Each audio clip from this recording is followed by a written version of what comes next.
너무 좀 충격적이어서 사실 저한테는. 왜 충격적이에요? 공급 대책이라고 했는데 공급이 없어. 그걸 대책이라고 발표한 정부가 난 너무가 어이없는 거지. 그거를 또 마냥 믿고 계시는 분들이 계실 것 같아가지고. 원래 특징입니다. 존경한다고 했더니 진짜 존경한다고. 뭐 그런 것도 있었고. 네. 아니 어쨌든 지금 그래서 그거에 대해서 좀 짚어드려야 되지 않을까 네. 약간 그런 생각이 들어가지고 네. 사실 공급 대책을 발표한다고 해서 엄청 기대감을 많이 심어줬거든요. 몇 주 전부터 9월 초에 공급 대책 발표할 거다. 네. 그런 기사만 엄청 많이 나왔었어요. 그래서 기대감을 엄청 많이 주고 있었거든요. 뭔가 대단한 걸 내나 보다. 약간 이런 걸 막 기대를 했는데 네. 시작으로 봤을 때는 5년 동안에 135만 호를 수도권에 공급하겠다라는 결과적인 수치를 내놓긴 했어. 근데 뭐 윤석열 정부에 뭐 270만 호, 뭐 이전에 뭐 문재인 정부 때도 뭐 100만 호, 뭐 170만 호 뭐 이런 식으로 발표는 계속 있었잖아요.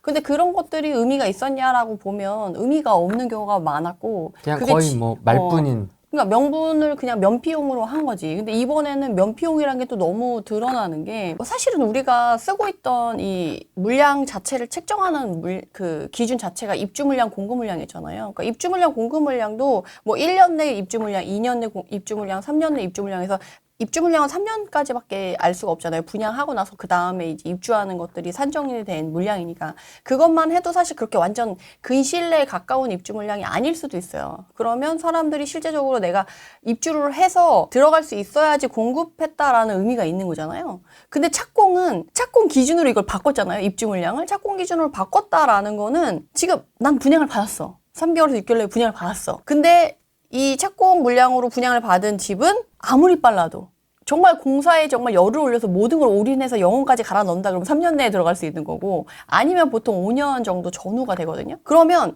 3년이나 5년 정도 그 사람을 묶어놓을 수 있는 거지. 그러니까 결과적으로 시장의 수요가 몰리지 않기 위해서 수요를 잡아놓는 역할로 끝나는 게 착공 물량 기준이라고 저는 생각하거든요. 그렇잖아요. 나 분양 받았어. 난 이제 분양 받았으니까 당첨이 됐으니까 잔금을 치르려면 돈을 준비해야지라고 이제 준비를 해요.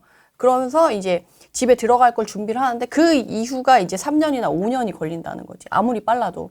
그러면 우리가 지금 공급 대책이 필요하다고 얘기를 한 이유가 서울 부동산 시장의 공급 물량이 3년 내 이후에 26년, 27년, 28년 이후 그러니까 내년부터 시작되는 3년 내 공급 물량이 너무 부족하니까 전세 시장이 너무 불안하고 이후의 시장이 그게 제가 이렇게 얘기하면 그러니까 공급 물량이 부족하니까 부동산 시장이 좀 불안하고 가격이 전세 시장도 그렇고 매매 시장도 그렇고 올라갈 가능성이 있다라고 말씀을 드리거든요. 가능성이 좀 높다라고 말씀드리면 제가 요새 댓글에 막 와가지고 공급 물량이 없다고 해서 가격이 오르는 게 아니라고 얘기해놓고 왜 여기 가서 저 말하고 여기 가서 저 말하냐 이렇게 얘기하시는 분들이 계시더라고요. 그래서 제가 그거를 정리해드리려고 이것도 말씀을 드려야겠다. 왜냐면 공급이 지금 당장 부족해. 네. 그렇다고 가격이 바로 그러니까 대부분의 사람들은 주식이나 비트코인 막 이런 것처럼 가격이 바로 막 뭔가 요소가 있으면 바로 올라가고 떨어지고 주식처럼 부동산은 안 그렇단 말이에요. 공급 물량이 좀 부족해. 그렇지만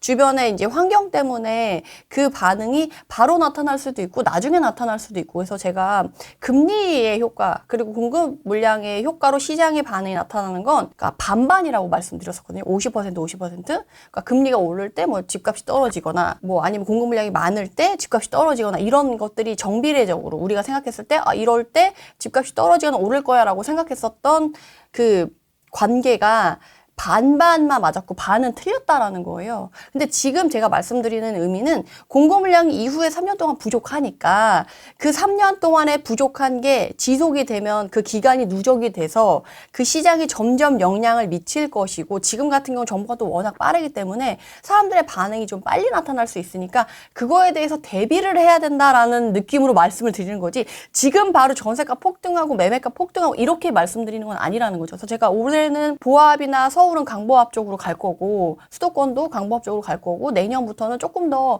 강하게 나타날 수 있다. 그래서 제가 폭등이나 폭락을 얘기한 적은 단 한 번도 없거든요. 지금은 뭐 유지되거나 강보합이거나 조금 가격이 빠르게 상승할 수 있다. 뭐 이런 식으로 얘기했지 막 폭등 폭락을 얘기한 적은 없는데. 그리고 또 나눠서 얘기를 해주셨죠. 서울과 네, 수도권을 나눠서 서울 외곽 그다음에 수도권. 그렇죠. 서울도 한강벨트와 그러니까 중급지 그리고 좀 약간 외곽이라고 할 수 있는 지역이랑 항상 전 지역을 나눠서 말씀을 드리는데 너무 뭉뚱그려서 사람들이 들으시는 경향이 있으신 것 같아요. 그리고 그 얘기도 하셨었죠. 단지에서도 동에 따라 또 컨디션이 다르고 그치. 동에 따라 가격이 다르다. 층 이런 거 다 고려해야 된다고. 그렇죠. 이런 건 안 봤나 보다. 아, 그러니까 이게 너무 거시적인 것만 뭉뚱그려서 보시려고 하면 진짜 수박 겉핥기밖에 안 되고 지금 시장 같은 경우는 정말 핀셋으로 나타나는 시장이기 때문에 좀 디테일하게 보셔야지 이게 도움이 되시지. 아, 너무 이렇게 거시적으로 너무 뭉뚱그려서 보시면 안 된다. 그래서 이 착공 물량도 네. 이렇게 보면 5년 내 착공 135만 원 할게. 지킬 수도 있어. 지킨다고 쳐. 그래도 3년 내 공급은 없다는 얘기예요. 그러니까 아파트의 공급은 없다라는 걸 공급 대책을 발표하면서 추가적인 아파트 공급은 3년 내 없어라고 발표를 한 게 되는 거예요. 그러니까 어이가 없는 거지. 공급 대책 발표한다고 엄청 기대감 심어놓고 3년 내에 추가 아파트 공급은 없어요라고 인정을 한 꼴이 되니까 공급 대책을 발표한 효과가 뭐가 있지? 제발 기다려줘. 그러니까 착공 물량으로 사람들의 수요를 대기할 수 있게끔만 만들어 놨지 실제적으로 사람이 들어가서 살 수 있는 집을 만들진 않았다. 사실상 워딩만 다르지 3기 신도시의 사전 청약의 느낌? 약간 그런 느낌이죠. 근데 3기 신도시도 오늘 또 나왔던데 막 속도를 내겠다라고 했는데 이게 또 문제가 생겨가지고 속도가 오히려 딜레이 됐다던데?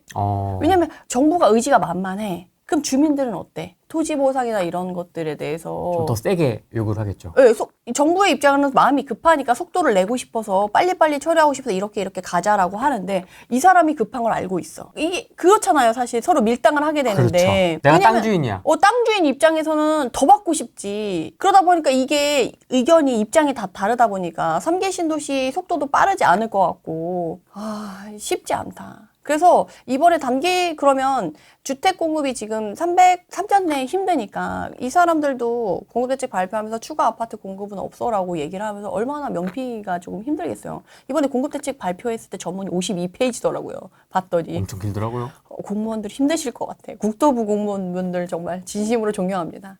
왜냐면 그러니까 재개발 재건축 또는 무슨 어느 정도 그 공급 가로주택 이렇게 하면서 말을 계속 반복하는 거지. 이렇게 속도를 높이겠다, 속도를 높이겠다, 속도를 높이겠다. 그러니까 속도를 높이겠다, 빨리 공급하겠다 이 말을 요약하면 이거야. 2줄밖에 안 되는데 이거를 40페이지를 이렇게 쫙 늘려서 쓰신 거야. 이것도 능력이지. 저는 작가로 데뷔하셔야 되지 않을까.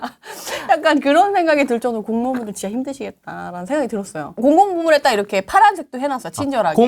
공공을 강조하겠다. 그러니까 이거에 대한 명분은 그거예요. 경기 변동에 의해서 민간이 하면 민간은 요새 힘들고 하니까 쉽지 않게 못 따라오니까 본인이 나라에서 하면 그런 거 제한 없이 그냥 쭉 가지 않겠냐. 그래서 빨리 해서 주택 공급을 하겠다라고 얘기를 한 거죠. 제가 그래서 예전에는 정말 공부하기 전에는 공공 부분에서 이렇게 하는데 나라를 믿고 기다리면 되겠네라고 이제 순진하게 생각을 했었는데 이제는 저도 여기서 짬밥이 벌써 10년이 넘다 보니까 이 공공 부분에서 진행을 하겠다는 말 속에 숨은 의미가 이면에 너무 많다라는 걸 이제 너무 알아버린 거야. 어떤 의미들이 있습니까? 첫 번째, 그러니까 LH가 하겠다는 거잖아요. 네. LH가. 근데 LH가 기존에는 이제 땅을 부지를 사서 그거를 이제 각 민간 기업에 이제 매각을 해서 그걸 다시 회수하고 그러니까 택지를 만드는 조성하는 역할을 했었다가 이제는 자기가 시행까지 하겠다. 물론 건설은 딴 사람이 하겠지만 시행을 직접적으로 하겠다라는 거잖아요. 근데 LH가 하겠다라는 거는 결국으로 공공주택을 짓겠다는 거예요. 맞습니다. 근데 이 공공주택을 짓는 거의 방향성을 보면 공공주택도 두 가지가 있어요. 공공분양이 있고 공공임대주택이 있어요. 네. 근데 이번에 이 공공부문을 강조하겠다라고 이제 LH가 나서면서 이걸 진행하려고 하면 LH의 가장 큰 문제점은 뭐냐면 본인이 뭔가 공사를 실제로 시행을 하려고 해. 돈이 있어야 되잖아요. 어디서 돈을 끌어와야 되거나 지금 PF 이런 거 안 되는데 LH에서 PF 막 이렇게 땡겨가지고 하긴 어렵잖아. 뭔가 사업을 하려고 했을 때 가장 중심이 되는 건 돈이 있냐. 그러면 그 돈을 어떻게 하면 돼요? 예산에서 밀어주면 되잖아. 그래서 이번에 국토부 예산을 역대 최저로 최대로 밀어준 거지. 4조나 늘어나네. 4조. 네. 62조 5천억 원을 편성해서 이만큼 늘어난 거예요. 4조나 더 주면서 역대 최대 밀어준 거죠. 너 요번에 공공 제대로 해봐. 이렇게 밀어준 거죠. 근데 안타까운 건 공공주택을 지을 거야. 그래서 예산을 밀어줬어. 그럼 공공주택이 공공분양이 있고 공공임대주택이 있어요. 공공 분양은 공공이 지어서 분양을 해주는 거죠. LH가 실제로 이렇게 해서 분양을 해주는 거고, 공공 임대주택은 영구 임대주택이 있고, 뭐 10년 산 다음에 분양이 전환되는 임대주택이 있어요. 근데 예산안의 편성을 보면, 이게 국토부에서 예산을 받았잖아요. 그 예산의 편성안을 보면 이번에 공공 분양하는데 쓰는 예산안의 세부 내역들이 나올 거 아니에요. 62조 5천억을 받았어. 네. 근데 그 예산안을 받을 때 본인들이 세부 내역을 어떻게 계획했으니까 이 정도 예산이 필요해라고 올렸으니까 예산을 받았을 거 아니에요. 그러면 그 세부 내역을 그런 걸 보면 공공 분양의 예산은 오히려 줄고, 그리고 무주택 서민들이 내 집 마련을 할 때 그 디딤돌 대출이라던가 보금자리론 이런 금융을 지원한다던가 이런 예산은 14조에서 10조로 줄었어요. 오히려 세부 내역에서 사는 거에 대해서는 줄였네요. 줄였어. 그러니까 한마디로 무주택 서민이 내 집 마련을 할 수 있는 방법이라던가 지원을 해주거나 공공 분양을 해주는 부분의 예산은 줄었고, 공공 임대주택 거기에 예산이 확 늘어난 거예요. 어떤 느낌인지 아시겠죠? 그러니까 10년 살고 거기에서 이제 나중에 10년 산 사람한테, 그 사람한테는 이제 시세보다 조금 싸게 분양 전환을 해주겠다라는 집이랑 아니면 영구 임대주택을 짓겠다는 거지. 결국에는 내 집 마련은 어려워지고, 무주택 서민들도 공공에서 지원해주는 그런 부분은 어렵고, 그냥 임대주택에 거주할 수 있는 그런 집은 좀 늘려서 뭐 전월세 시장을 안정화하겠다라는 방안에서는 뭐 괜찮을 수 있으나, 근데 이것도 임대주택이 계속 이런 식으로 임대주택만 많이 늘어났어요. 그럼 지금 민간 건설사 엄청 힘들고 막 부도 나고 이렇잖아요. 이 민간 건설사가 살아나려고 하면 먹거리가 있어야 되는데 이 먹거리를 지금 LH가 가져간 거잖아요.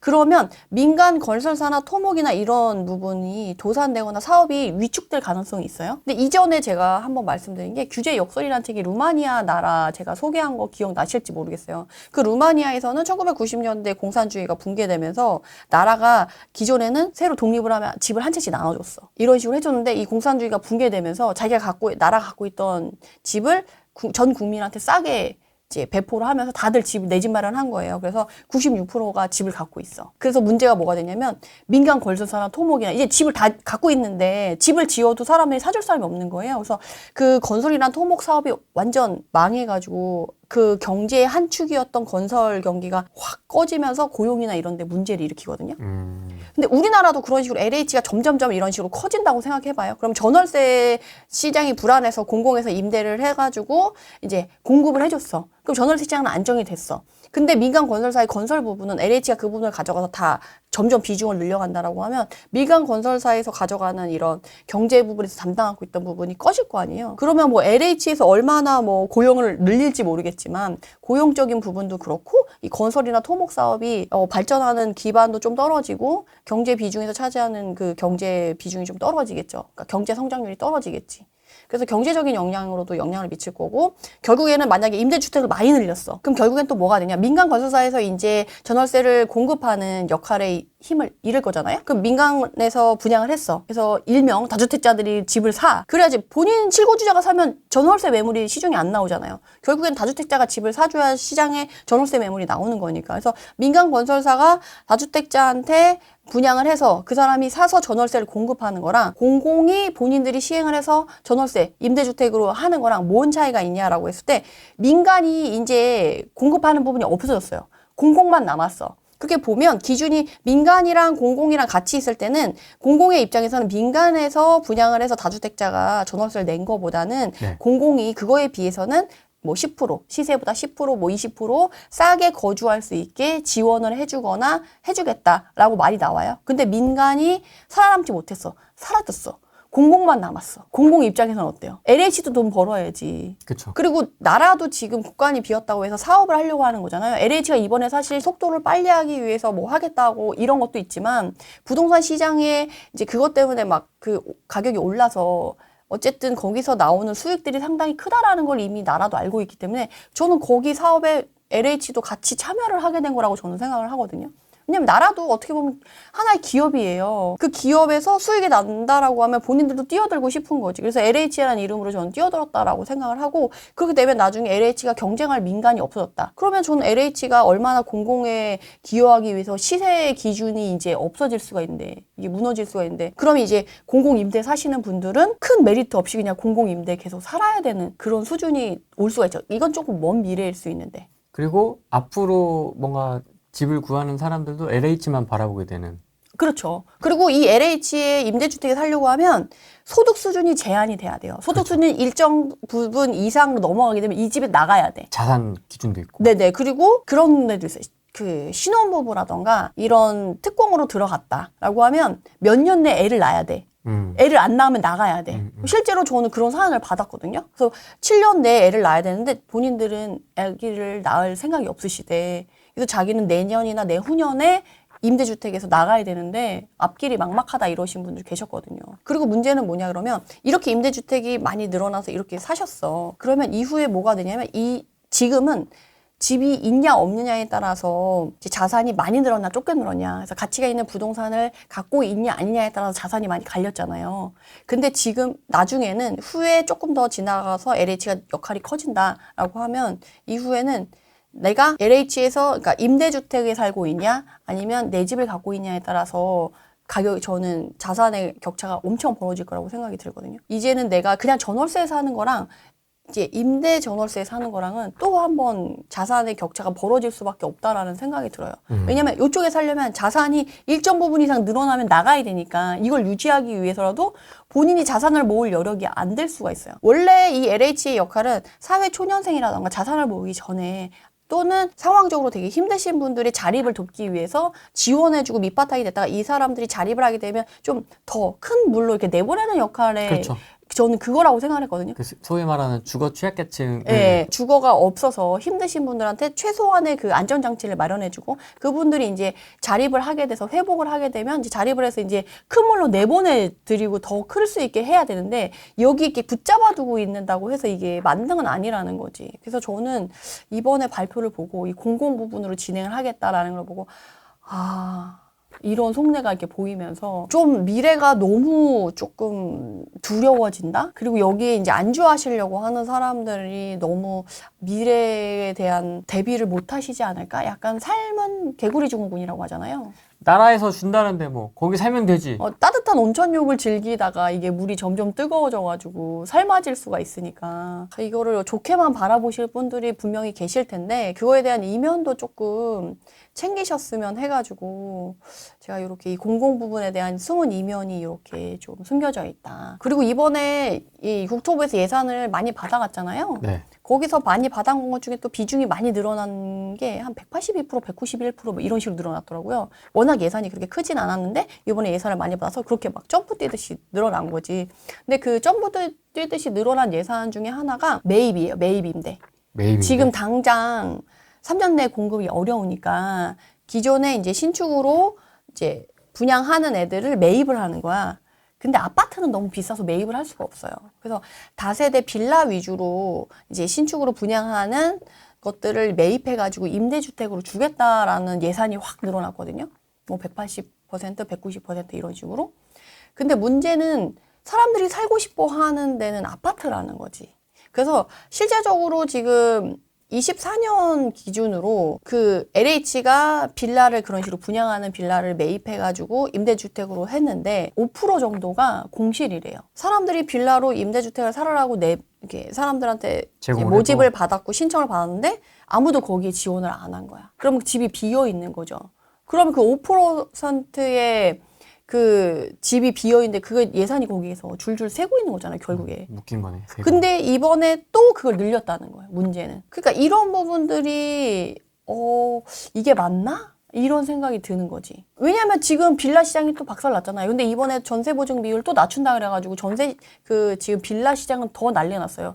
이전에 2021년 하반기 하락장 이후로 급락한 이후로 그 이후에 22년, 23년까지 거의 24년 뭐 상반기까지 아파트 역전세 때문에 난리가 났었잖아요. 20년도에 임대차 3법 통과된 다음에 그 이후에 전세가가 2배가 확 뛰면서 그 이후에 이제 급락을 하면서 전세가가 같이 떨어지면서 역전세 때문에 한 2, 3년 아파트 시장이 난리가 났었는데 지금 그 상황이 지금 빌라 시장이 다시 시작됐어요. 전세 보증 비율을 낮추면서 그걸 돌려줘야 되는 거예요. 그럼 빌라 시장이 또 한 번 이제 박살이 나면서 그차도 지금 비아파트 시장에 지금 전세 시장이 전세 사기 때문에 난리가 났는데 전세 보증 비율 때문에 한 번 또 이러면 이거를 어떻게 해야 되지? 그러면 이제 빌라 시장에서는 전월세가 임대주택만 살아남을 수 있을 것 같아요. 민간이 운영하기 너무 어려워. 전세 사기 때문에 사람들이 두려워서 빌라 살고 싶어 하지 않고. 그러면 그거를 보완할 수 있는 안정장치가 전세보증보험이었는데 전세보증보험 자체도 비율을 계속 낮추면서 안 해주겠다고 하니까 그러면 본인들의 입장에서는 들어갈 수 있는 집이 더 줄어들 수밖에 없는 거죠. 그리고 빌라를 갖고 있었던 임대인 분들도 갑자기 돈을 돌려줘야 되는데 돈을 모아놓은 게 없고 운영하기 힘들다고 하면 당연히 그만두겠지. 그러니까 앞으로 비아파트 시장은 더 줄어들 가능성이 높은 거죠. 아파트 시장에 입주장인데도 불구하고 전세가 없다고 했잖아요. 지금 벌써 추석 전부터 하나하나 말이 나오고 있어요. 오늘 아침에 여기 오면서 제가 신문 기사를 쭉 확인하고 왔거든요. 네. 5,500세대에 전세가 한 개밖에 안 나왔대. 그래가지고 그거에 대한 뉴스 나온 게 있었어요. 근데 실제적으로 지금 입주장을 가봤을 때 그렇게 전세가 막 많이 나와 있지 않아요. 쌓여져 있지 않고 대부분 그리고 또 입주장이 끝나서 잔금 이후에 뭐 매물이 많이 남으면 가격이 더 싸지고 전세 가격도 더 싸지고 사람들이 쉽게 구할 수 있을 텐데 그런 매물이 별로 없어요. 진짜. 잔금 되면 거의 다 치르고 뭐 10% 많아야 20% 근데 보통 한 10% 정도 매물이 남는 것 같아요. 전세 매물이든 뭐 그런 것들이. 그러면 뭐 5,000세대 10%라고 해봤자 500세대잖아요. 근데 500세대도 급한 게 아니고 뭐 할 만한 그런 부분이어가지고 사실 근데 5,000세대 대단지가 얼마나 되겠어. 1,000세대 뭐 2,000세대만 돼도 크다라고 하는데 그러니까 쉽지가 않다. 그래서 저는 올해 하반기에 전세 시장이 정말 난리 날 거다라고 생각이 드는데 문제는 지금 전세 대출 이런 것도 좀 제한을 하고 많이 하려고 하니까 오늘 아침에 또 나온 그 뉴스에서 나온 것 중에 하나는 이번에 사실 97 대책 발표하면서 전세 대출을 DSR에 넣느냐 안 넣느냐를 확정 짓는 걸로 사람들이 사실 관심을 더 많이 가졌거든요. 맞습니다. 그래서 이번엔 안 넣었잖아요. 근데 아니나 다를까 다시 또 전세 대출을 DSR에 넣고 싶어가지고 다시 또 시작됐어요. 곧 넣는다. 이런 식으로. 그래서 사람들이 너무 불안해서 본인이 이사를 가기가 너무 힘든 거예요. 그리고 본인이 이사를 가면 전세 대출을 못 받을 가능성이 있으니까. 왜냐면 집주인의 상태에 따라서 대출이 안 나오는 경우도 있잖아요. 나는 무주택자인데 집주인이 다주택자의 앞에 뭐 선순위 이자가 있다거나 뭐 조건부 대출에 막히거나 이러면 내가 무주택자여도 전세를 못 들어갈 가능성이 높기 때문에 본인의 집에서 전세 살고 있는 집을 지키는 게 지금 너무 중요한 시장이 된 거예요. 그래서 시장에 전세 매물도 안 나오고 수요자도 별로 없고. 근데 문제는 뭐냐면 지금 주택산업연구원에서 최근에 발표한 자료를 보면 제가 갖고 왔거든요. 네. 우리가 이동을 안 해도 서울은 연간 5만 건 정도가 거래가 되고 전국적으로는 50만 건 정도가 거래가 돼요. 그게 막 거래가 몰렸을 때 그런 게 아니고 평균적으로. 기본적으로. 근데 그거보다 조금 낮게 지금 거래가 된다라고 보시면 되거든요. 근데 그렇게 낮게 거래가 돼도 그게 어느 정도는 거래가 돼야지 그래도 이사의 자유를 누릴 수가 있어요. 거래 자체가 없으면 이사의 자유가 없어져요. 근데 그러면 내가 공급이 별로 없어. 그러면 전세 시장에 지금 전세 매물이 없어. 그러면 뭐가 문제가 되냐? 아니 수요가 어차피 그 사람들이 기존 전세 살던 데 살고 매물도 안 나오고 수요도 없다라고 하면 문제 없는 거 아니야? 라고 생각을 하실 수가 있는데 뭐가 문제냐면 기존에 시장에 참여하고 있었던 사람들은 그냥 그대로 가면 돼. 한두 번은 버틸 수 있다라는 거죠. 근데 문제는 나는 원래 집을 안 갖고 있었던 사람인데 독립을 하는 세대가 있을 수가 있잖아요. 우리가 지금 절대 인구는 감소하고 있지만 세대 수는 증가하고 있거든요. 그 핵가족화되고 이제 독립하는 사람들이 많아서 그래서 지금 주택산업연구원에서 인구의 그런 독립하는 세대들의 수를 확인해 봤는데 네. 결국 본인들이 이제 독립을 할 때 요새는 결혼해서 독립하는 경우 별로 없잖아요. 결혼을 워낙 늦게 하니까 결혼 안 하기도 하고 그러니까 30세에 도달하면 어느 정도 자기가 직장에서 돈을 벌고 하면서 독립을 한다는 거죠. 원룸으로 독립을 하든 새로 분가를 하는데 그렇게 해서 30세 도달 인구가 3년 내 연평균으로 17년도에서 21년도에는 67만 명 정도가 됐고요. 22년도에서 25년도 3년 동안은 74만 3천 명 정도가 됐대요. 그럼 74만 명이 나와야 돼. 독립을 해야 돼. 그러면 그 74만 명이 들어갈 만한 전세나 월세, 매물이 있어야 되잖아요. 내 집 마련 시작하자마자 내 집 마련하기 쉽지 않으니까. 근데 전세 시장에 지금 전세가 없다는 거야. 제가 현장에 갔을 때 지금 입주장의 가장 문제는 뭐냐면 전세 매물이 없어. 왜냐하면 통으로 이제 전세 현금을 들고 있는 사람이 입주장에서 통으로 들고 있을 수 있는 사람이 없으니까. 그래서 아까 지난번에 말씀드린 좀 인상적인 건 이제 전세 거래에서도 중도금이 필요해졌다. 이게 되게 이례적인 현상이었잖아요. 근데 이제 사람들이 올 현금, 올 전세라고 얘기를 해요. 현금을 전부 들고 오는 사람을 올 현금 들고 온 올 전세라고 얘기를 하는데 이제 올 전세를 원하지 않는 거예요, 사람들이. 이제 반전세를 원하는 거예요. 근데 문제는 올 전세도 없지만 반전세도 없다. 그나마 좀 있는 게 그러면 사람들이 이제 월세를 선호하는데 입주장에서는 그래서 반전세랑 월세는 좀 있어요. 올 전세는 별로 없고. 그럼 반전세랑 월세를 하면 그 매물이 많냐라고 하면 이것도 마찬가지로 입주장에 사람들의 선호도가 있는 단지는 잔금이 치러지고 난 이후에는 매물이 별로 없다는 거예요. 잔금을 치르기 전에는 좀 매물이 있지만. 그러니까 이 사람들이 갈 데가 필요한데 마땅치 않다는 거예요. 올해는 그래도 강북에 11,000세대가 있어. 내년부터는 이런 입주 물량 자체도 없다는 거예요. 기존 수요는 안 움직여. 그래서 기존 수요가 좀 제한됐다고 쳐. 근데 새로 출애되는 수요들의 매물은 어떻게 공급을 해줄 거냐라는 거예요. 이거에 대한 해결책이 안 나왔다라는 거지. 딱히 답이 없지 않습니까? 네, 그리고 문제는 이 30대 도달 인구만 증가하는 게 아니라 그 결혼 건수가 최근에 좀 코로나 이후에 많이 증가했어요. 24년도 22만 건, 25년도 23만 건. 23쌍이 나왔다는 거야. 그러면 또 집이 필요하잖아. 신혼집이. 부모랑 같이 살고 싶어 하는 사람이 누가 있겠어요. 요새. 결혼하면 그렇죠. 결혼하면 다들 독립하고 싶어 하지. 그렇다고 이혼한다고 또 다시 들어가냐? 그것도 아닙니다. 그치? 오히려 하나 더 필요해. 더 필요해 이제. 별거 따로 살아야 되니까. 그렇죠. 근데 이제 그러니까 결혼하고 이혼해도 또 집이 필요해지는 상황이고 문제는 그러면 그래 결혼은 30대 도달 인구랑 겹칠 수 있으니까 뭐 별로 수가 얼마 안 되는 거 아니야? 라고 생각할 수 있는데 우리나라의 지금 절대 인구 감소에 대한 해결 방안으로 사람들이 생각하는 게 이제 우리도 외국인들을 많이 받아서 좀 다국화 될 수 있게끔 인구를 그렇게라도 유지해야 되는 거 아니냐라는 얘기가 나오고 있거든요. 실질적으로 해서 지금 등록 외국인이 급증해서 20년도에 114만 명, 22년도에 199만 명, 25년도에 142만 명이 늘어나고 있거든요. 이 사람들은 어디서 살 거야? 그러니까요. 이 사람들도 뭐 어디 시골로 보낼 거야? 물론 시골에서 일을 많이 하시긴 해요. 외국인 분들이. 요새 시골에서 일하는 한국 사람들 없대요. 다 외국인들이 과수원에서 과일 따고 하지. 근데 이분들도 어쨌든 집이 필요한 건데 이분들에 대한 집은 어떻게 할 거냐는 거예요. 그래서 이런 것에 대한 해결책이 추가 공급으로 기대하고 있기에는 착공 물량 기준으로 135만 원을 기대하고 있기에는 너무 문제가 되지 않을까?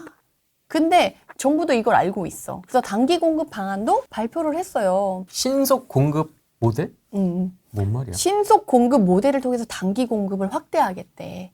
그래서 봐봐요. 신축 매입 임대 공급을 확대하겠대요. 제가 아까 매입 임대. 아까 국토부에서 예산 많이 가져갔는데 여기 공급 확대를 어떻게 할 거냐. 그래서 단기적 공급 효과가 있는 역시나 등장하는 오피스텔, 다세대 빌라 이런 것들을 신축 매입을 해서 30년까지 수도권에 14만 호를 이것도 착공을 추진한대. 입주가 아니야. 2030년입니다 그것도. 그러니까 이것도 쉽지 않다는 거지. 단기 공급인데 이것도 30년까지야. 착공으로 기준하고 있어. 그러니까 아파트도 아닌데 시기도 우리가 원하는 3년 내는 아니야. 그래서 그걸 봤을 때 이게 가능할까? 이게 시장에 실효성이 있을까? 얼마나 영향력이 있을까? 싶은 거죠. 진짜 막 던지는구나. 그것뿐만 아니라 공실 상가, 업무 시설 등을 활용해서 비아파트로 공급을 하겠다는 거야. 우리가 원하는 건 아파트인데. 상가에서 잘하고요? 그러니까 공실 상가, 업무 시설 이런 걸 주거용으로 변경해서 비아파트로 공급을 하겠다는 거지. 그래서 용도를 변경했다고 여기 써 있잖아. 용도를 변경해서 신속하게 주택으로 공급을 할 수 있도록 제도를 개선하는 방안을 마련하겠다. 옛날에 문재인 정부 때도 모텔 고친다는 얘기 있었어요. 모텔 고쳐서 거기서 살게 하겠다. 지금 됐냐고. 아무것도 없잖아요. 근데 문제는 또 26년도 2월에 제도를 개선하는 방안을 마련하는 거야. 법제화하겠다는 것도 아니야. 내년 2월에? 네, 내년 2월에. 그러니까 지금 있으나 마나한 얘기고. 네, 이 생활형 숙박시설도 이 1마실에 대해 주거용 오피스텔로 용도 전환, 오피스텔로 용도 전환을 할 수 있게끔 만들어준다는 거예요. 그러니까 사실 문제가 됐었던 생활형 숙박시설은 이게 좀 필요하다고 생각이 들어요. 왜냐면 이것 때문에 지금 너무 피해보신 분들이 너무 많아서 이거는 너무 좋은 방법인데 이거를 공급 대책으로 쓰기에는 사실 좀 짜쳐. 좀 화가 나는 부분이 아닐 수 없다. 짜쳐 좀 너무 그런가? 미약하다. 미약하다. 결국에는 아파트 공급은 안 돼. 그러니까 비아파트로 공급할 거야. 근데 이것도 속도가 빠르지 않을 거야. 5년 내에 어떻게든 해보려고 착공 기준으로 마련을 해볼게. 라가 되는 거지. 이 페이지 필요 없는 페이지, 있을 만한 페이지를 열심히 만드셨네. 그래서 제가 공무원분들한테 이게 너무 뭐야, 고생하셨다. 이게 뭔 의미가 있어 이게? 지금 보면 그 공급대책 발표면 52페이지인데 의미가 없는 52페이지를 한 거지. 근데 의미가 큰 게 있어 뒤에. 네. 규제 정책. 수요 억제 정책. 이건 좀 의미가 되게 크게 담았더라고요. 수요 억제도 있습니까, 여기? 있어요. 다 있어. 난 너무 놀랐어요. 앞에 40페이지는 공급대책이야. 근데 의미가 다 없는 내용인데 뒤에 2페이지는 수요 억제 정책으로 엄청 영향력이 큰 걸 담아놨어요. 그냥 가볍게 언급하고 넘어간 거지. 그래서 제가 공급 대책이야, 수요 억제 정책이야, 이게 저는 좀 의아했던 부분이다. 사실 우리가 봐야 될 거는 수요 억제 정책이 조금 더 우리한테는 시장에 큰 더 영향력을 미칠 것 같아요. 공급 대책보다는. 부동산 감독과.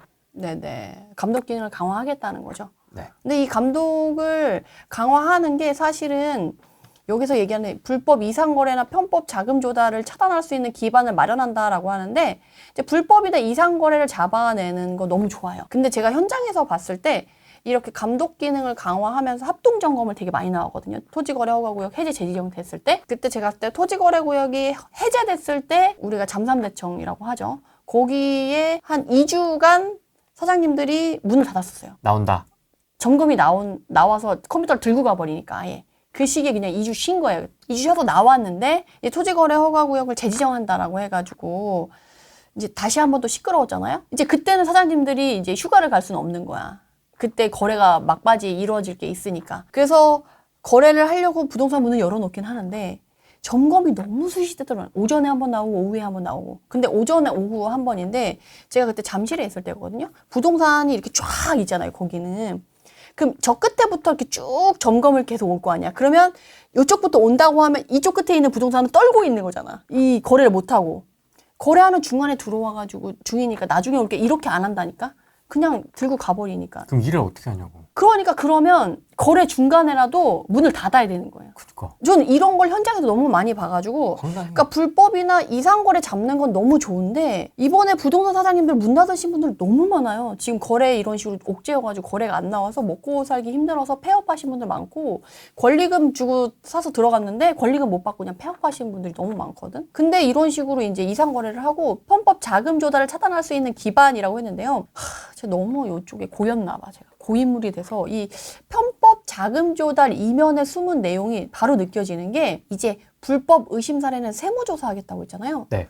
결국에는 이 편법 자금 조달의 기본은 증여상속 불법으로 했어?로 시작하거든요. 너 이 돈 어디서 났어? 다른 걸로 걸기에는 어려워요. 근데 일반인한테 아무거나 걸 수 있는 건 이거예요. 너 이 돈 어디서 났어? 아빠가 줬는데 얘. 그러면 너 불법으로 증여상속 받은 거 아니야? 신고 내역 갖고 로 와봐. 시작해서 이제 자금 조달을 확인하겠다는 거예요. 이 자금 조달을 확인하겠다는 건 확인하고 끝내겠다는 게 아니에요. 세무조사를 해서 세금을 뜯어가겠다는 거야. 더 적극적으로 세금을 뜯어가겠다라는 하나의 방법을 더 얘기를 한 거다. 그리고 시작할 땐 지금 고가주택이잖아요. 네. 그리고 처음에는 뭐 30억이다 얘기 나오는데 이제 실제적으로 대책 발표됐을 때는 20억으로 낮춰서 나왔더라고요. 지금은 고가주택 20억인이죠. 고가주택 얘 10억으로 나오면 어때요?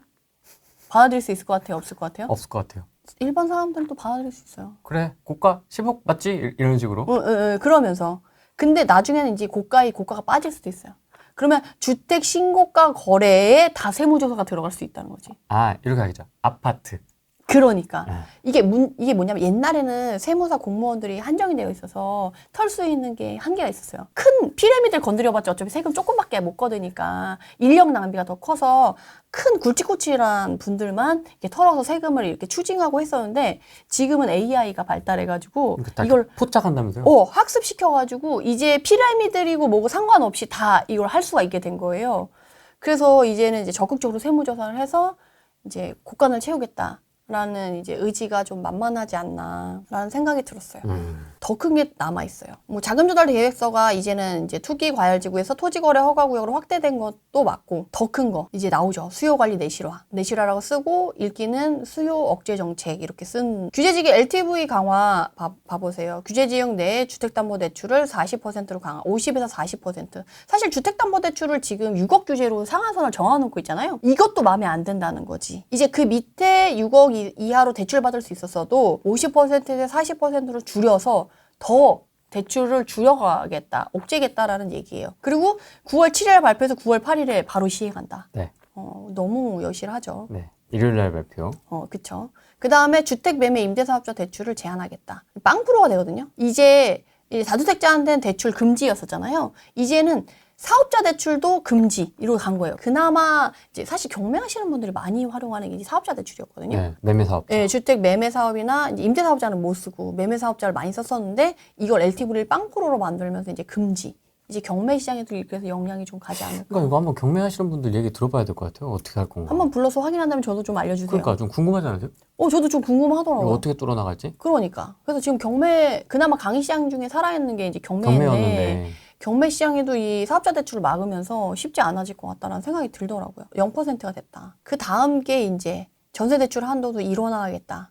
물론 이번에는 1주택자를 걸었어. 이번에 사실 전세 대출 DSR 너무 넣고 싶었을 거예요. 대출 규제를 하고 싶어서.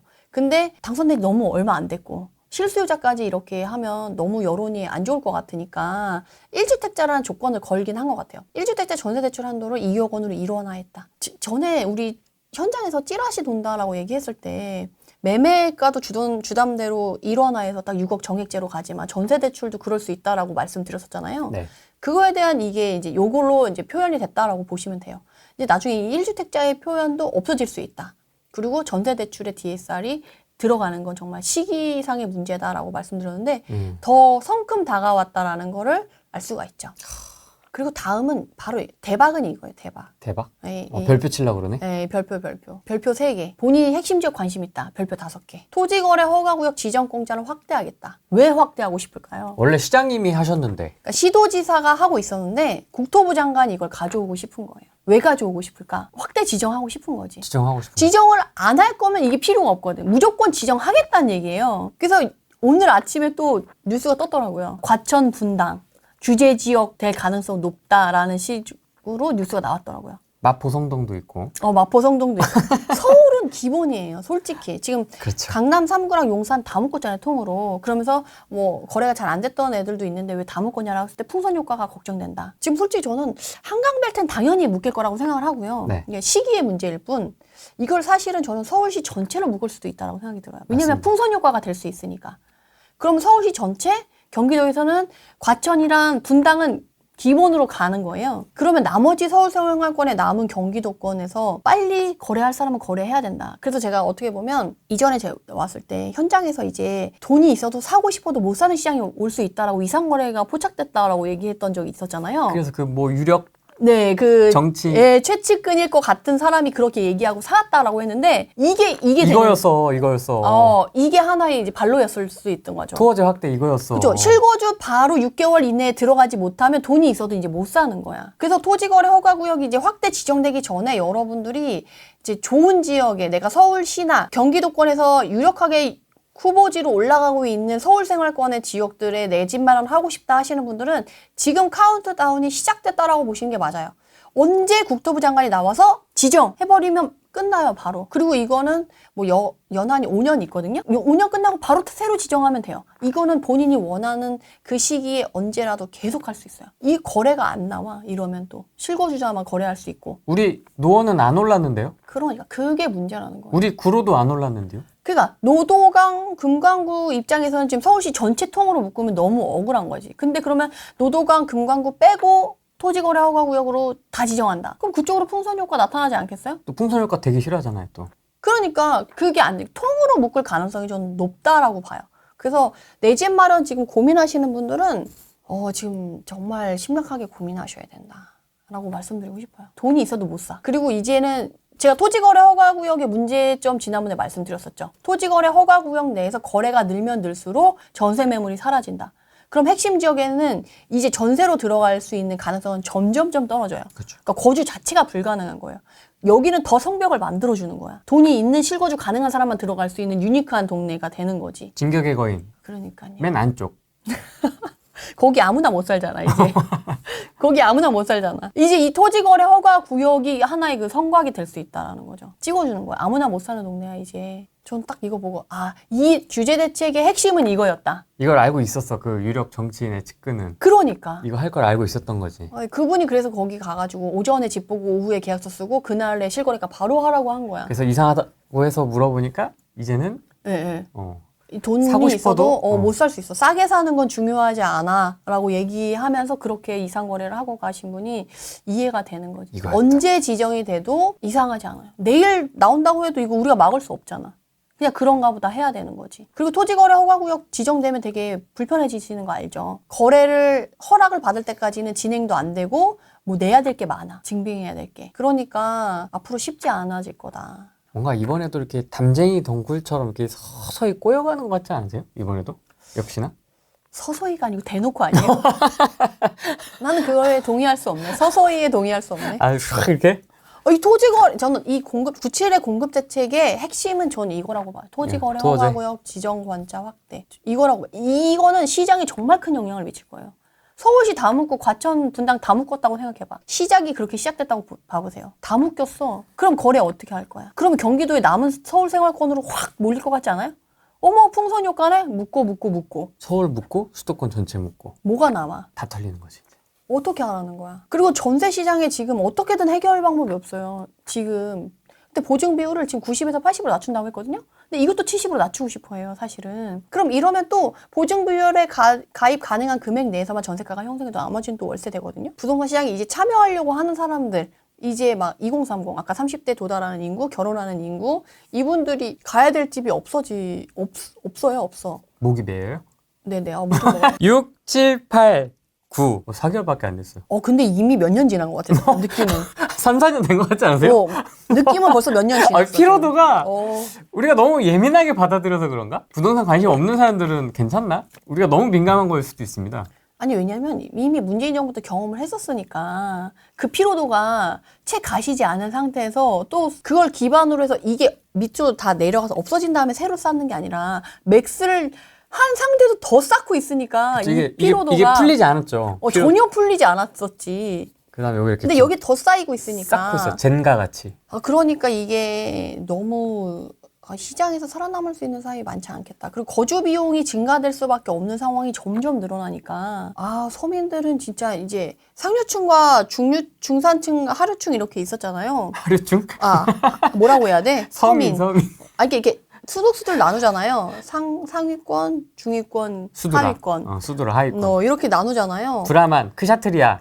이렇게 보면 이제 이 간격이 너무 벌어져서 이렇게 갈 수가 없어.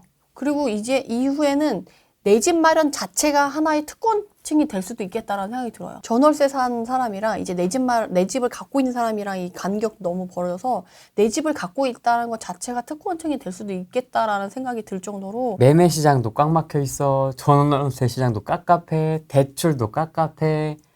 이게 지금 완전히 다 꽁꽁 틀어 막힌 그런 상황입니다, 지금. 이 대책을 발표할 때 본인들이 시장을 어떻게 보고 있는지를 먼저 얘기를 해주거든요. 주택 현황을 볼 때. 맨 앞에요? 맨 앞. 주택 수급 현황 및 평가를 결국 정부가 어떻게 바라보고 있는 거예요, 부동산 시장을. 주택 가격, 거래량은 중요하게 보지 않는다는 거예요. 가격을 주로 본다는 거야. 그리고 지금 문제가 되는 서울 아파트 매매 가격 상승률, 여기에 꽂혀 있다는 거지. 지방은 22년부터 큰 반등 없이 하락세가 이어지면서 양극화가 심화되고 있다. 라고 하면 양극화가 심화되지 않게끔 해야 되잖아요? 52페이지 뒤에 2줄 나왔다니까요? 근데 서울 아파트 매매 가격에 대한 관심은 커서 거래량은 상관없어. 가격에만 관심이 있어라는 걸 여기 이렇게 표기를 해줬더라고요. 희한해, 아무튼. 가격에만 초점이 맞춰져 있어, 우리나라. 그래서 내가 부동산 시장을 이제 정부가 어떻게 평가하고 있냐는 이 수급 현황 및 평가를 보면 알 수가 있어요. 근데 너무 여실하게 보여지는 거지. 전 세계에서 유일한 나라입니다. 부동산 정책을 가격으로 그러니까. 통제하려는 데가. 다른 데는 이러지 않거든요. 그러니까. 그래서 지금 뭐라 그러면 여기서 또 아까 얘기를 했던 게 주택 공급 목표 설정을 할 때 어쨌든 지금 135만 호를 하겠다고 했잖아요. 근데 우리가 기존에 이미 22년, 23년, 24년 3년 동안에 연 9만 호 정도가 9만 2천 호 정도가 부족했어요. 그러면 이 부족분이 이미 쌓여가지고 9 곱하기 3을 하면 27만 호가 이미 부족한 상태인 거잖아요. 그러면 내년에 공급량이 줄어든 상태에서 부족분에 플러스 27만 호 부족한 게 쌓여서 그대로 간다는 거거든요. 근데 본인들도 알고 있어요. 연 25만 원 정도가 적정하다. 근데 지금 9만 원 정도가 부족한 게 3년 내에 쌓여 있다. 근데 제가 말씀드렸잖아요. 전세 시장이랑 매매 시장은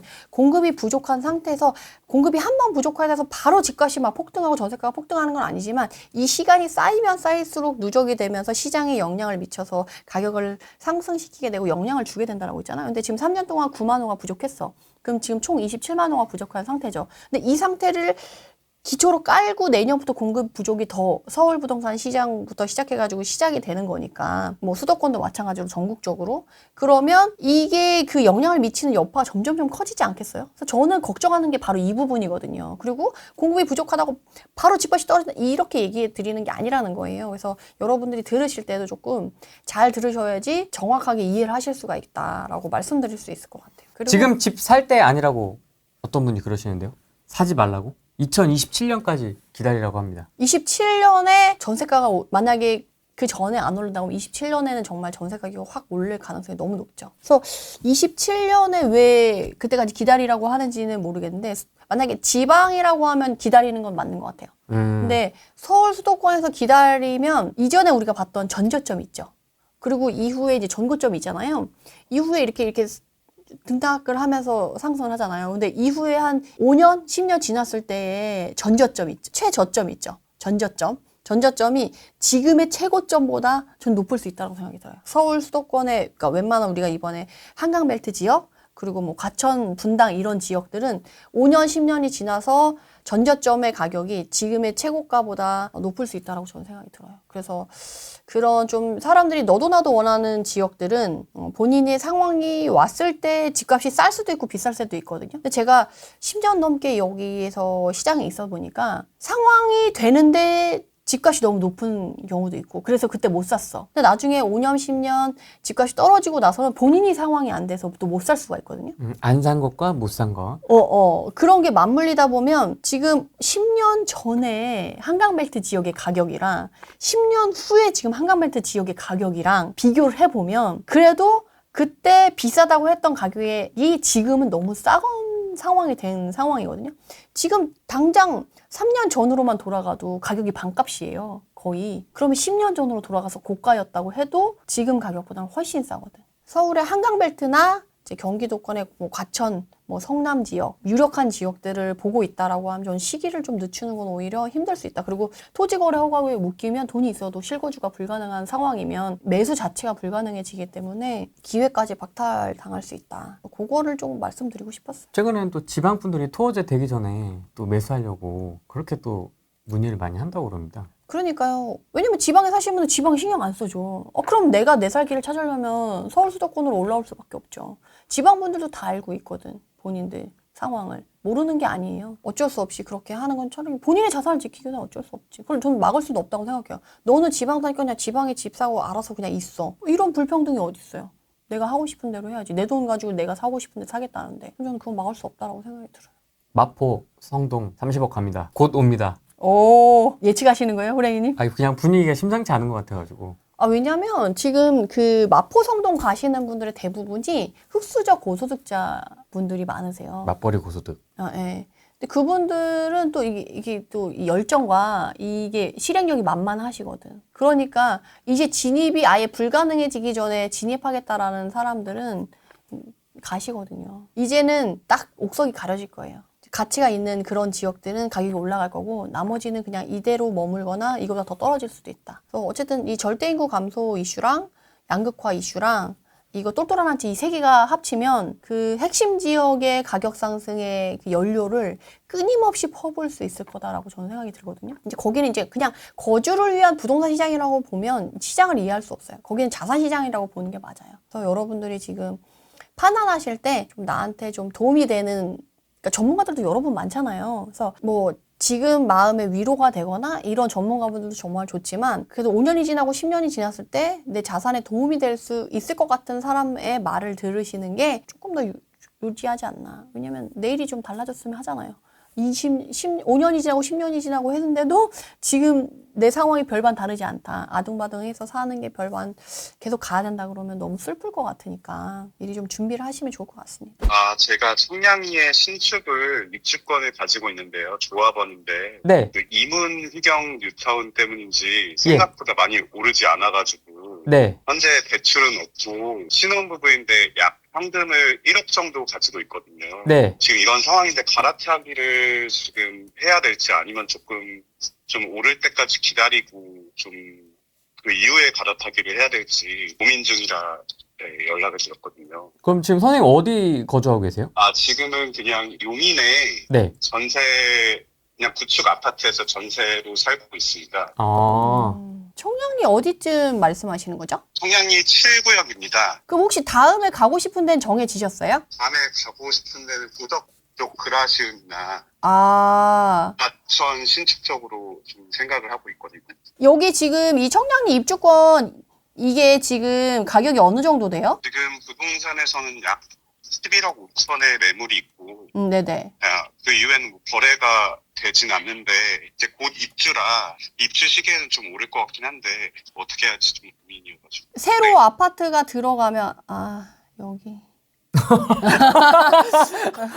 찐텐 반응 나오는데? 위치가 좀 애매하네요. 이게 지금은 그 역을 정말 끼고 있는 게 아니면은 쉽지 않거든요. 그나마 이문 뉴타운 그쪽은 그 다 역을 끼고 있잖아요. 아이파크도 그렇고 레미안 라그란데도 역에서 걸어가면 그렇게 오래 안 걸리거든요. 그리고 여기 휘경자이 디센시아도 마찬가지고 그 장위 뉴타운 쪽도 그래요.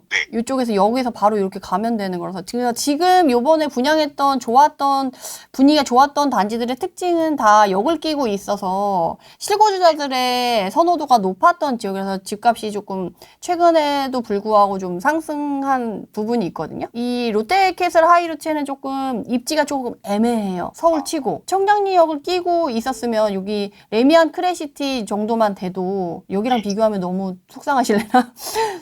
네네. 아니면 뭐 요쪽에 주변에 이렇게 개발되는 요런 쪽만 돼도 아마 원하시는 만큼의 상승률이 나왔을 텐데 여기는 조금 애매해요. 그래서 신축이 되면 조금 그 부동산에 얘기한 것처럼 약간 오를 수는 있는데 제가 생각했을 때는 원하시는 만큼 오르지는 않을 것 같아요. 차라리 그렇다고 한다면 말씀하시는 다음 지역이 고덕이었잖아요. 고덕이 지금 15억 이상이라 가지고 이 15억 이상인 단지들이 많아서 조금 요새 주춤해요. 가격이 떨어지고 있더라고요. 한 1,000, 2,000씩 조정을 해주는 매물들이 등장했더라고요. 그라시움도 혹시 그런? 그라시움은 좀 알아봐야 될 것 같긴 한데 이쪽도 아마 거래가 활발하진 않아가지고 그래도 627 대책 이후로 거래가 아예 안 된 건 아닌데 가격이 주춤해서 여기 약간 꺾였죠? 예. 여기 요만큼 8천만 원. 예. 약간 요런 식으로 약간 오히려 여기서 탄력을 받아서 고덕이 가격이 상승하고 있었는데 지금 6억 규제 대출 때문에 이제 조금 수요자들이 확 줄면서 대출 없이는 여기는 좀 그러니까 대출을 6억 이상 받아서 갔었던 사람들의 이제 지역들이 있어요. 대표적인 지역이 최근에 양천구 목동이었고 네. 두 번째가 여기 강동구도 거기에 포함되어 있거든요. 그래서 강동구도 좀 타격을 받았어요. 양천구에 비해서는 좀 덜 타격을 받았을 부분이 있긴 한데 그래서 만약에 저는 고덕이 가격을 좀 흔들려서 설한 매물로 조금 금매를 잘 잡으시고 이후에 시장이 막혀서 거래가 막혀서 진짜 살 수 있는 사람들만 사고 그 자산 시장으로 여기가 간다 그러면 다시 가격이 상승할 가능성이 있거든요. 그러면 청량리가 신축으로서 누리는 가격 상승보다는 향후 좀 장기간으로 봤을 땐 여기가 더 나을 수도 있어요. 왜냐하면 올림픽 파크 포레온이 입주가 되면서 이제 강동구라는 지역 자체가 이제 레벨이 좀 달라졌거든요. 가치가. 네, 그래서 올림픽 파크 포레온 다음엔 어차피 이제 고덕지구 안에 들어오는 고덕 그라시움이랑 아르테온이고 그라시움이 여기선 대장 아파트예요. 네네네. 그래서 그라시움으로 저는 옮기는 것도 나쁘지 않은 것 같아요. 근데 청량리는 신축이고 고덕 그라시움은 기축이잖아요. 네네. 근데 입지가 다르잖아요. 제가 저쪽에 이거 좀 이거 비교하기 전에 파주에 10억 살 거냐, 파주에 10억 그때 한참 갔을 때 신축을 살 거냐, 송파에 오래된 뭐 30년, 40년 된 구축 살 거냐 하면 전 송파에 40년 된 아파트 10억짜리 사는 게 훨씬 낫다라고 말씀드렸거든요. 장기적으로 봤을 때. 그게 불과 몇 년 안 됐는데 너무 여실하게 드러났잖아요.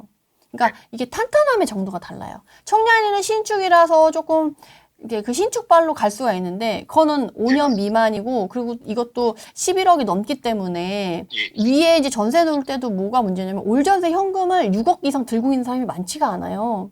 그러면 또 입지가 여기는 아까 거기는 그나마 이문 아이파크 이쪽은 여기라도 끼고 있어서 전세 수요자들이나 반전세 월세 수요자들이 있어서 여기에 잔금을 치료할 수 있게 이제 좀 됐고 그리고 매매가가 높아서 은행에서도 약간 방법을 만들어서 해주는 경향이 있었거든요. 뭐 선순위를 땡겨준다던가 뭐 이런 식으로. 근데 아까 얘기하신 여기 단지는 청량리 그쪽 단지는 조금 입지가 너무 애매해서 전철역에서 또 버스를 타고 들어가야 되는 입지잖아요. 그러니까 조금 애매해서 차라리 안정적으로 들고 가고 싶다 그러면 저는 고덕 쪽으로 가는 게. 아, 그래서 오히려 지금 분위기가 좋아서 막 여기서 한 1억 뭐 이렇게 오를 수 있어요. 1, 2억. 그래서 나중에 팔고 나서 좀 아쉬우실 수도 있는데 그럼 그만큼까지 더 먹고 그러니까 수익을 보고 고덕으로 옮길 거냐. 근데 그 고덕은 지금 주춤하는 분위기가 그때는 없을 수도 있어요. 그렇죠. 그러니까 기회비용을 어디에 드릴 거냐를 보시면 좋을 것 같아요. 근데 이제 가격을 리드하고 상승해 가는 건 고덕지구는 올림픽파크 보레온이고 청량리 그 신축 아파트는 하이페리온 걔는 레미안 크래시티도 너무 그렇고 차라리 임원 뉴타운 그쪽의 가격을 리드해서 갈 텐데 어디 가격이 더 가격을 견인해 갔을 때 더 상승력이 있냐는 말씀드리지 않아도 느끼시지 않을까 싶어요. 그래서 예. 어느 쪽 기회비용을 버릴 거냐를 선택하시면 좋을 것 같아요. 결국에는 알겠습니다. 본인의 성향이 있어서. 선생님 그럼 뭐 나중에 몇 년 후에라도 청량리나 강동으로 와야 되는 이유가 있으신 거예요? 아니면 그냥 순수 투자용이세요? 메디테라님 말씀대로 지금 봤을 때 그 가치 있는 아파트가 더 오른다고 생각을 해서 갈아타기를 무조건 하려고 하거든요. 아, 이제 이유는 갈아타기도 딱히 없고 그러면 현금이나 이런 건 다 준비되어 있는 거예요? 대출 규제에 크게 영향을 안 받으세요? 예. 그 대출 제가 생각한 거는 그 지금 청량리 하이루체 대출이 없어요. 조합원인데 추가분담금이 없어가지고 그래 또한 이제 현금이 1억이 있어가지고 지금 이 상황에서 저는 제 전세 낀 매물을 좀 매수하려고 생각을 하고 있었거든요. 근데 지금은 전세 낀 매물이든 입주 매물이든 가격 차이는 크게 나지는 않을 거예요. 예. 그렇긴 한데 전세자 구하기가 쉽지 않으니까 전세 예. 껴있는 거를 잘 사신다고 하면 어쨌든 가격이 좀 내고가 되고 그럼 급매로 사고 전세가 껴있는 걸 안정적으로 가면 좀 크게 흔들리지 않고 갈아타기를 하실 수 있겠네요. 궁금한 거 좀 해결되셨습니까? 예. 마지막으로 그러면 예. 그 지금 청량리 그 아파트를 만약에 바로 매도가 안 된다고 하면 그 세입자를 구해야 될 텐데 네. 전세로 세입자를 맞춰야 될지 월세로 세입자를 맞춰야 될지 전세로 맞추는 게 훨씬 매도하기는 편하실 것 같아요. 왜냐면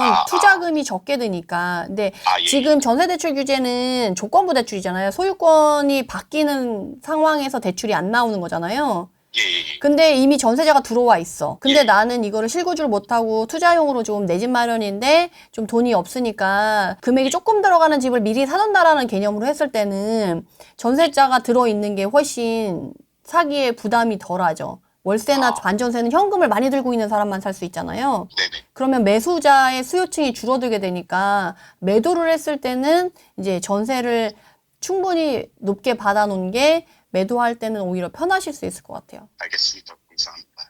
네, 네네. 고맙습니다, 선생님. 이게 또 적극적으로 고민하시는 분들이 있으시긴 하네요, 확실히. 그러니까요. 그리고 목소리가 젊으시잖아요. 신혼부부. 그러니까 요새는 이렇게 젊은 분들의 수요층이 있고 근데 언제 이렇게 또 입주권을 사셨을까? 부럽죠. 네. 이분도 제가 봤을 때는 고소득자이시지 않을까. 왜냐면 지금 이것도 대출 없이 갖고 있고 현금도 1억도 들고 계시고 소득이 어느 정도 돼서 이제 돈을 모아놓으신 분들인 거죠. 그리고 월요일 오전에 방송을 볼 수 있는 여유. 그치. 아무나 이 월요일 아침 시간을 마음대로 쓰긴 쉽지 않죠. 그렇습니다. 지난번에는 지금 화장실에 가서 전화하시는 분도 계셨었잖아요. 맞습니다. 이렇게 회사 사무실 복도에 가서 하시는 분도 있었고. 맞아요. 네, 그렇습니다. 요새 진짜 쉽지 않은 것 같아요. 저희도 신혼부부인데요. 네네네. 다들 능력자분들. 감사합니다. 저희는 그 일산 거주하고 있고요. 예. 사실은 그 3기 신도시 창릉을 좀 청약을 노려볼 생각으로 좀 준비를 했었는데 네. 요즘 나오는 정책들이나 뭐 이런 상황들을 보니까 좀 이게 맞나 싶어가지고 3기 신도시보다는 네. 매수를 해야 되는 게 맞나 싶어가지고 고민이 많이 돼가지고 그래서 원래는 저희가 지금 운용할 수 있는 지금 자금이 현금으로 한 2억 5천 정도 있고 그리고 예. 나머지는 그 이제 대출을 받을 수가 있는데 네. 네, 사실은 그 GTX 킨텍스 역 쪽에 네.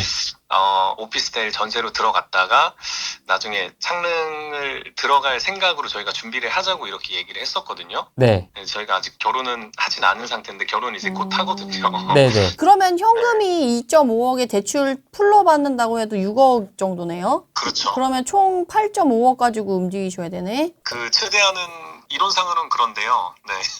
근데 대출 6억을 감당하기는 소득 수준이 되실까요? 6억까지 풀로 땡기기는 쉽지는 않을 것 같아요. 그럼 어느 정도까지가 가능하실까요? 저희가 생각하는 건 4억 5천에서 한 아무리 많아봐야 5억 정도? 그럼 안전하게 4억으로 해요. 왜냐면 4억으로? 네. 왜냐면 네. 원리금 균등 상환도 해야 되고 이자도 내야 되는데 사실 먹고 네, 살려면 생활이 너무 쪼들리면 행복하지 않으실 수 있거든요. 그럼 6.5억입니다.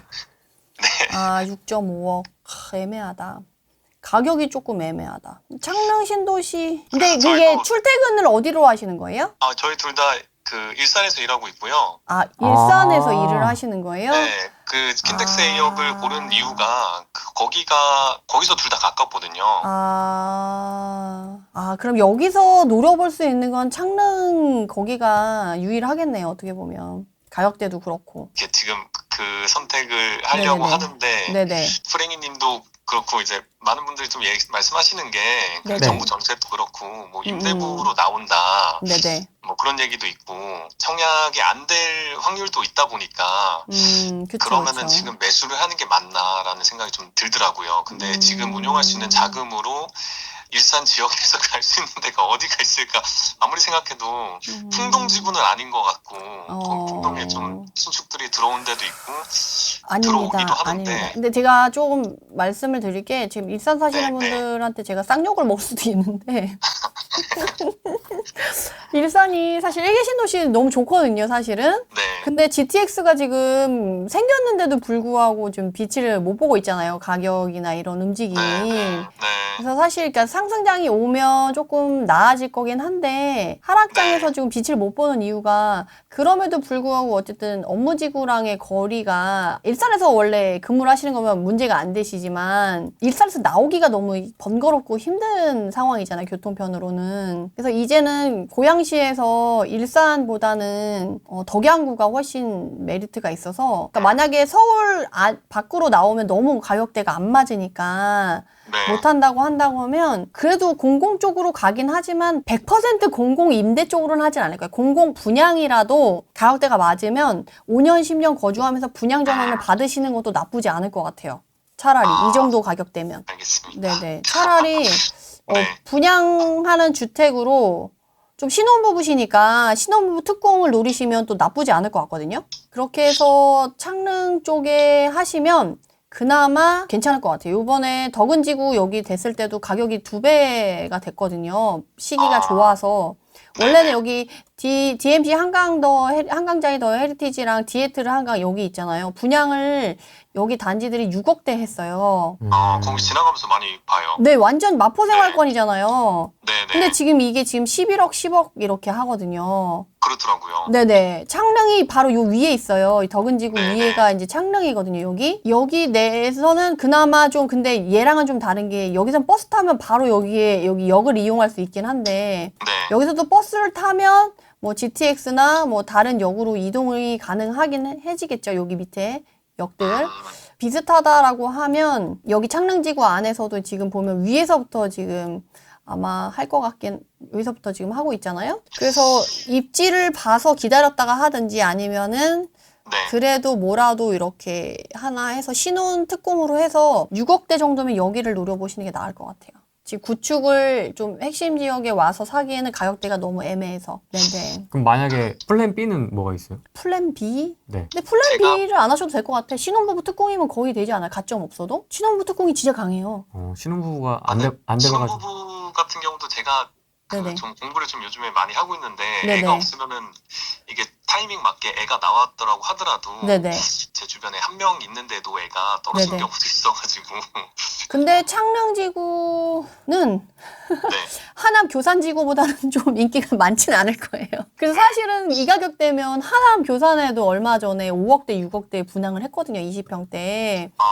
그래서 사실 입지적으로 보면은 하남 교산이 훨씬 낫거든요. 근데 직장이 일산이면은 끝과 끝이라서 그냥 창릉에 하셔야겠다 싶어서 그냥 그나마 가능성이 있는 건 창릉이고. 근데 대출을 이렇게 지금 현금이 2억인데 대출을 4억 정도 받아서 6억을 마련해서 가는 것도 사실은 구축을 지금부터 대출 이자를 내면서 버티기엔 너무 부담스러워요. 저는 약간 쫄보여가지고. 근데 분양을 받으면 그나마 주변 시세보다는 좀 싼 가격에 분양을 받을 수가 있고, 그리고 대출 이자를 지금부터 내는 게 아니라 네. 이후에 잔금 치를 때쯤 이제 대출 이자를 내면서 그 기간 동안 돈을 벌면서 그 시간을 벌 수 있잖아요. 그 가격은 잡아두면서 시간은 벌 수 있으니까 지금 전화 주신 분한테는 가장 베스트한 방법이 되지 않을까 싶어요. 제 생각에는. 당첨되실 겁니다. 저하고 통화했으니까. 우후! 감사합니다. 호랭이님 좋은 기운. 나중에 좋은 결과 채팅으로 알려주십시오. 네, 감사합니다. 네, 고맙습니다. 네. 네. 이번 주 토요일에 떠먹여주는 임장 가요. 옛날에는 좀 여러 가지 공부해서 안 해도 됐었는데 요새는 본인이 알지 않으면은 방금 통화하신 분도 그렇지만 이분한테 가장 베스트한 방법은 다른 사람한테는 베스트가 아닐 수도 있거든요. 그렇죠. 그래서 본인 상황에 맞는 베스트한 단지를 고르는 게 정말 중요한데 그렇게 봤을 때 사실 이분은 지금 일산에 계셔서 사실 추천을 드리진 않았는데 강남 쪽에서 출퇴근하시는 분들이라고 하면 저는 광명 지역 안에서 좀 골라보는 것도 나쁘지 않다라고 얘기드렸을 거예요. 왜냐면 6억대면은 지금 괜찮은 데가 있어요. 광명 안에. 아, 그래요? 신축이면서도 들어갈 수도 있고 아니면 구축 안에서도 좀 대출을 적게 받아서 뭔가 기대해 볼 수 있는 이후에 호재가 있어서 기대해 볼 수 있을 만한 그런 것들이 광명에 지금 스펙트럼이 엄청 넓어서 가격대별로 아니면 본인이 이후에 이제 신축으로 편안하게 거주하는 거 또는 이후에 가격 상승을 기대할 만한 그런 요소들이 지금 광명에 진짜 펼쳐져 있거든요. 펼쳐져 있대. 펼쳐져 있어. 그래서 그 포인트별로 요번에 임장 오신 분은 특별히 제가 그 오시는 분들 조사를 해서 가격대, 관심 있는 가격대, 가능한 가격대 위주로 볼 수 있는 곳으로 가려고 해요. 이전에는 제가 지금 시장이 여길 봐야 된다라는 걸로 딱 정해서. 제 위주로 했거든요. 제가 보여주고 싶은 거 위주로. 그래야 시장 흐름을 알 수 있으니까 요거에 맞춰서 본인 상황에 맞는 걸 봐라 라고 이제 예시를 보여드리는 형태로 임장을 갔었는데 이제 그런 거 필요 없다. 임장을 오잖아요. 얼마? 얼마 있는데. 얼마 들고 있어? 얼마 들고 있는데. 어디 봐야 되는데. 자, 거기 가자. 이렇게 해가지고 임장을 갈 생각이에요. 그래서 지금 그 강남 쪽에서 특히 이제 출퇴근하시는 분들은 광명을 지금 빼놓지 않고 꼭 봐야 돼요. 지금 토지거래허가구역을 확대 지정하고 싶어서 지정권자를 확대했잖아요. 이번에 과천 분당까지는 묶일 수 있는데 광명이 이번에 이제 11,000세대 입주가 있어서 가격이 막 상승하지 않아서 이번에는 비껴갈 수 있을지 몰라. 다음에는 비껴가지 않고 오히려 상승분이 커서 눈에 들 가능성이 높은 지역 중에 하나라고 저는 보거든요. 그래서 그 전에 미리 좀 받아야 될 지역이 첫 번째 순위를 무조건 저는 광명이라고 보기 때문에 광명의 넓은 스펙트럼의 가격대 안에서 본인의 내 집 마련을 꿈꾸셨으면 하는 바람이 있어서 이번에 떠먹여주는 임장 가니까 꼭 한번 오시면 좋을 것 같아요. 제가 옆에서 다 얘기를 해드릴 거예요. 네. 한번 네이테라라는 사람이 뭐 방송 출연 많이 하셨습니까? 실제로 현장에서는 그럼 어떻게 하는지, 뭘 어떻게 보고, 어떻게 물어보고, 어떤 걸 파악하는지. 그 제가 임장론자라고 항상 말씀을 드리지 않습니까? 네네네. 그럼 그 사람은 어떻게 임장을 하시는지 보고 싶으신 분들 한번, 여기 영상 설명란에 제가 넣어놨습니다. 신청 안내문하고 신청서 넣어놨으니까 이거 보시고. 네네. 자리가 몇 개 안 남았어요. 좀 이제 많이 차가지고. 많이 차서 이제 자리가 몇 개 안 남았고 그리고 이게 본인이 실제 와서 느끼는 거랑 뉴스만 보는 거랑은 느낌이 정말 180도 달라요. 다르죠. 제가 임장 오시는 분들한테 항상 들었던 얘기가 뉴스랑 왜 이렇게 달라요? 현장이랑 왜 이렇게 달라요? 이 얘기도 많이 들었고 아 진짜 현장에 오니까 제대로 알겠다라고 하시는 분들이 많았고 이전에 내가 다녔던 임장은 맛집 탐방이었다. 그리고 난 정말 시멘트만 보고 갔구나라는 걸 알았다라고 많이 얘기를 해주셨어요. 그래서 실질적으로 이 아파트를 어떻게 보는지, 가치를 어떻게 평가하는지 정말 제가 여기 후랭이 채널에 와서 라방을 할 때 말을 많이 하잖아요. 네. 임장 가서는 더 많이 얘기를 해요. 입을 쉬지를 않아요. 여러분들이 궁금해할 거를 막 쏟아내고 질문하면 그거에 맞춰서 또 드리고 또 임장 끝나고 나면 또 힐링이 필요한 시간이 있잖아요. 네, 뭐 하는데요? 하루 종일 임장 돌면 힘들거든요. 밥 먹어요? 치맥 이렇게 저녁을 먹으면서 같이 이제 고민 상담도 하고 이제 얘기도 나누면서 고민을 들어주는 시간도 있으니까 맥주만 먹으러 가면 안 돼요? 맥주도 왜 이러세요? 일한 자에게만 먹을 거를 같이 공유를 한다고요. 일하지 않은 자 먹지도 말라. 네, 97 대책 발표됐는데 공급 대책 아니고 수요 억제 정책이고요. 가장 메인은 토지거래 허가구역 지정공자를 확대하겠다. 이게 가장 큰 시장에 여파를 미칠 것이다라고 생각이 들고요. 네. 이 토지거래 허가구역에 이제 묶이게 되면 진짜 돈을 들고도 사고 싶어도 못 사는 시대가 오기 때문에 그 전에 내 집 마련 하실 분들은 준비를 하시는 게 나중에 기회를 박탈당하지 않는 방법이지 않을까 싶고요. 고민이 되시는 분들 더 많이 공부하고 더 많이 준비하세요. 그것만이 본인이 그 확신을 가지고 움직이실 수 있는 원동력을 만드실 수 있을 것 같거든요. 그래서 조금 더 힘내시라고 말씀드리고 싶습니다. 오늘은 여기까지 하겠습니다. 고맙습니다. 네, 감사합니다. 네.